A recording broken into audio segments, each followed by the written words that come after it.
Encore bonsoir à vous, toujours votre fidèle ami Lionel Tinor pour les cours de biologie en quatrième année du secondaire. Ravi d'être avec vous aujourd'hui pour vous présenter une autre partie du programme, cette partie qui concerne en quelque sorte l'hérédité. L'hérédité, vous savez que c'est l'ensemble des caractères qui peuvent être transmis de génération en génération, c'est-à-dire des ascendants à leurs descendants. Donc c'est la génétique que nous allons aborder, la génétique qui est la science de l'hérédité, la science qui étudie la transmission des caractères héréditaires de génération en génération. Comme compétence, nous aurons à identifier les causes des variétés génétiques. Nous aurons également à analyser les travaux de Mendel et ceux de Morgan. Nous aurons également à reconnaître les maladies héréditaires. Avant de rentrer dans le vif du sujet, nous devons savoir que en génétique, il y a des notions à maîtriser. Il y a des termes à maîtriser, il y a des termes à comprendre. Voilà pourquoi nous allons d'abord vous donner quelques définitions. Tout d'abord, le mot race. Le mot race en biologie désigne un ensemble d'individus qui appartiennent en quelque sorte à une même espèce et qui vont présenter des caractères génétiques, des caractères héréditaires communs. Il y a race pure. Quand on parle de race pure, eh bien, c'est que les allèles sont identiques et on va voir ce qu'on entend par allèle tout à l'heure. D'ailleurs, c'est ce qui va nous permettre de comprendre les causes des variétés génétiques, car on sait que la molécule d'ADN, c'est une molécule universelle, l'universalité de la molécule d'ADN que vous aviez fait en classe de secondaire 3, et vous aviez également introduit les mutations, donc nous aurons encore à en parler un petit peu. Et vous devez également connaître ce qu'on entend par caractère dominant.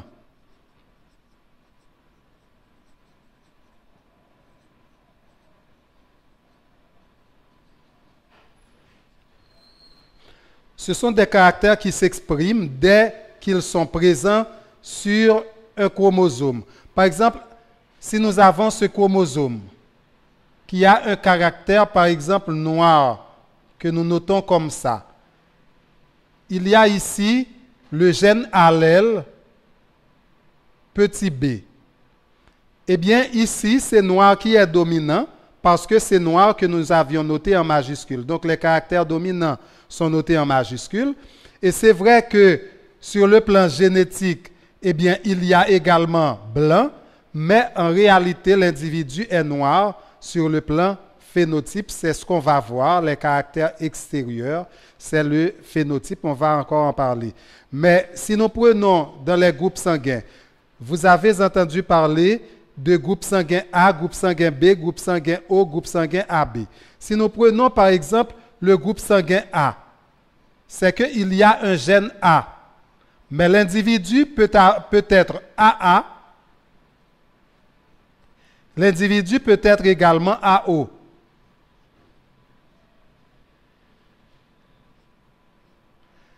Eh bien ici, bien que le gène O est présent, l'individu est A. Savez-vous pourquoi? C'est parce que le gène O, c'est un gène récessif en matière de groupe sanguin. Le gène O ne s'exprime pas lorsqu'il est présent avec un autre gène, soit le gène A, soit le gène B. Il ne va pas s'exprimer. Or, A étant un gène dominant, il s'exprime dès qu'il est présent. Donc, c'est ça un caractère dominant, un caractère qui s'exprime dès qu'il est présent. Alors que nous avions dit que le gène O, pour s'exprimer, doit être présent au moins sur les deux allèles. OO. Donc, quelqu'un qui a du groupe sanguin O, c'est que le gène O est présent sur les deux allèles. Donc, le gène O est un gène récessif. Ainsi, caractère récessif.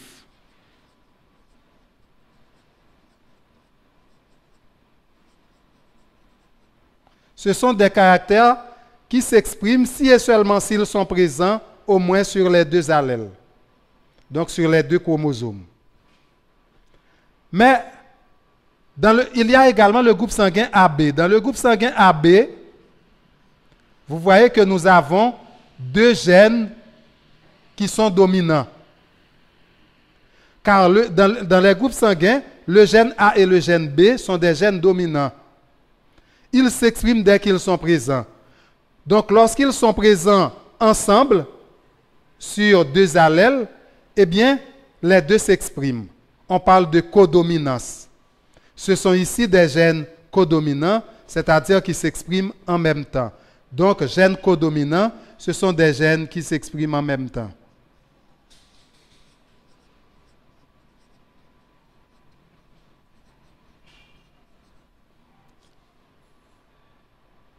Nous avions parlé d'un terme, nous avions utilisé le mot allèle. C'est quoi un allèle? Pour parler d'allèle, nous devons revenir avec vous ici pour identifier les causes des variétés génétiques. La molécule d'ADN est universelle. Par exemple, le même ADN, la même molécule d'ADN que moi, j'ai, c'est cette même molécule que vous également vous avez. Mais qu'est-ce qui entraîne nos différences? Nos différences sont parvenues à partir de mutations. En classe de secondaire 3, vous aviez fait l'expression des gènes. Maintenant, nous allons reprendre ça pour vous permettre de comprendre les causes des variations, des variétés génétiques. C'est que si, par exemple, nous avons adénine, thymine, cytosine, guanine, thymine, adénine,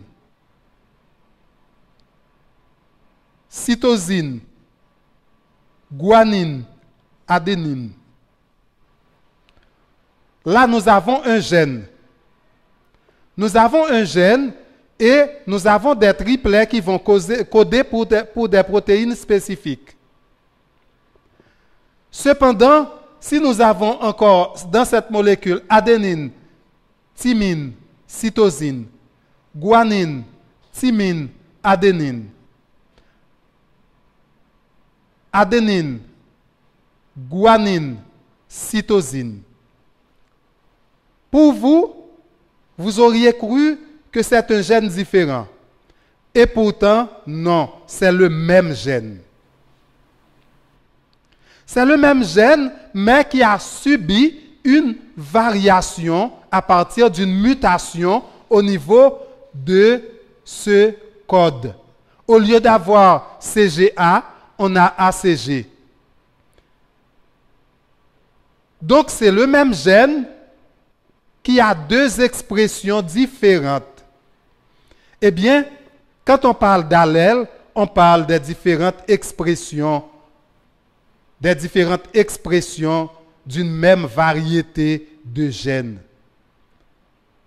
Les différentes expressions de même gène sont appelées allèles. Donc maintenant, vous comprenez les causes des variations, des variétés génétiques. Donc, nous venons de vous définir le terme allèle. Nous devons vous parler d'homozygote et d'hétérozygote.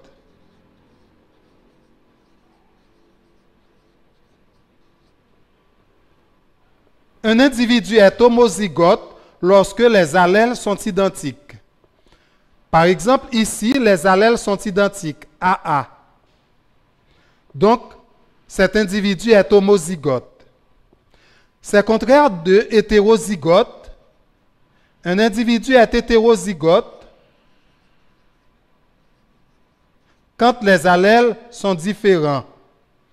Ici, dans le groupe AO, le groupe A est hétérozygote AO, car les allèles sont différents. AB, les allèles sont différents. NB, les allèles sont différents. Donc, cet individu est hétérozygote. il y a lieu également de parler de hybride. On a un hybride lorsqu'il y a eu le croisement de parents qui présentaient au moins un caractère différent. On a des cas ici, quand l'individu est hétérozygote, c'est qu'il y a une hybridation. L'individu peut avoir un monohybridisme.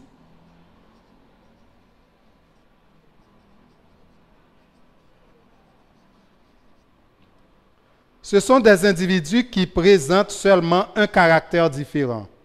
Donc, les parents diffèrent par un seul caractère. C'est à ce moment-là qu'on parle de monohybridisme. Si les parents diffèrent par deux caractères, on parle de dihybridisme.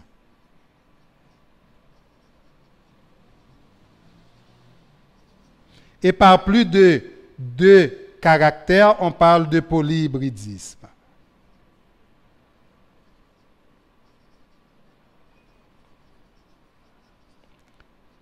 C'était important de connaître ces termes, il faut les maîtriser car c'est extrêmement important pour comprendre un problème de génétique et pour pouvoir également interpréter un problème de génétique. Et nous allons rentrer d'emblée dans les lois de l'hérédité ou lois de Mendel. Mendel, par exemple, a croisé dans le jardin de son monastère des pois. Mâle sur femelle ou encore P1 sur P2. Eh bien, on sait qu'il y a deux chromosomes, donc on laisse deux casiers aux abscisses, deux casiers aux ordonnées. Mendel a croisé dans le jardin de son monastère des pois jaunes et des pois verts. Il a constaté qu'à la première génération, il n'y a que des pois jaunes. Or, il a croisé des pois jaunes et des pois verts. Que s'est-il passé? C'est qu'en réalité, les pois jaunes étaient dominants par rapport aux pois verts. Faisons le croisement pour comprendre le travail de Mendel, qui est le père de la génétique. Il a croisé des pois jaunes, grand J, donc dominant, et des pois verts, petit v. Eh bien, à la première génération, voilà, on a jaune-vert, jaune-vert, jaune-vert et jaune-vert. Donc, il y a des pois jaunes. Mais est-ce que ces pois jaunes sont homozygotes ou hétérozygotes? Ces pois jaunes, ce sont des pois jaunes hybrides, donc hétérozygotes à la première génération. Donc, on a 100% de pois jaunes hybrides.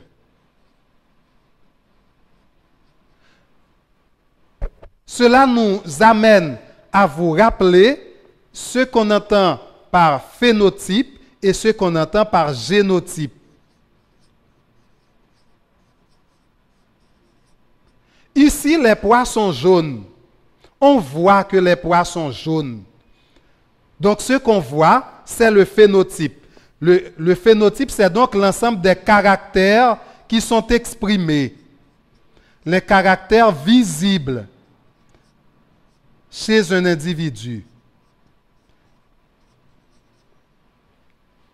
Mais Mendel savait qu'il a croisé des pois jaunes et des pois verts. Donc, quand il va dans les gènes, il voit encore qu'il y a à la fois des pois jaunes et des pois verts, même si ce sont des pois jaunes, c'est la couleur jaune qui s'exprimait. Donc, Jaune-vert, ça c'est le génotype, c'est au niveau des gènes.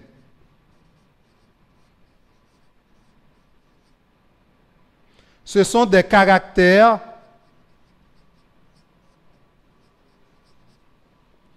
portés au niveau des gènes, visibles au niveau des gènes.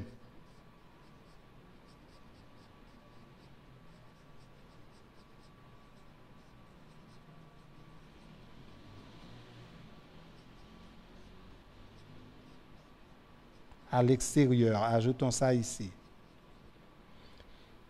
Donc, ici, quand nous disons qu'il y a 100% de pois jaunes, ça c'est le phénotype. Mais quand nous disons que les pois sont hybrides, c'est le génotype, c'est dans les gènes qu'on peut voir ça. D'où la première loi de Mendel, le croisement de deux individus de race pure qui diffèrent entre eux par un seul caractère. Quel est le caractère différent ici? C'est la couleur des pois. Ce n'est pas deux caractères différents, non? C'est un seul caractère différent qui est la couleur des pois. Eh bien, à la première génération, on a des individus tous hybrides et semblables.